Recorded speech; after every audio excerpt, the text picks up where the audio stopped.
Pete, you know, here in the Midwest there are a lot of different tactics people employ to catch walleyes and bass and panfish and all that sort of thing. Yes, it's sir. pretty important to have balanced tackle, isn't it? Yes, it is. One of the most common mistakes you see people make is putting too large a reel on too small a rod. That's too big? Probably too big for that setup. Tops, you're probably going to be running about an 8-pound test line when you're jigging with this rod anyway. Jigs maybe up to a quarter, 3/8 of an ounce. That reel's probably going to be a little bit overkill for that rod. It's going to not. So if I've got a medium light rod, what do I want for reel and line? Well, you kind of want to try and match that reel up to the line you're using. If you're using one of these new super lines out, it's going to be a small diameter line. You don't need an overly large reel. Plus, you want to try and make sure that rod balances out. Less fatigue, get a little bit more feel. It'd be nicer, more effective on the water that way. You don't need to oversize the reel. So what's a good balance for an 1/8 ounce jig?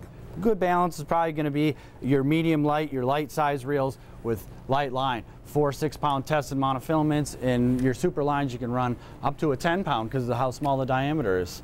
Yep. So you don't need a big reel. Yep. And as far as rod action? Rod action, the faster you go, in my opinion, the better for jig fishing. But you got different people out. That's why we got so many rods here at Cabela's to choose from. But you want to keep the rod a little shorter jigging unless you're fishing away from the boat. But it's nice to have a nice light setup that's balanced with the right size reel for the technique you're going for. We can help you find the best rod and reel setup for you here at Cabela's.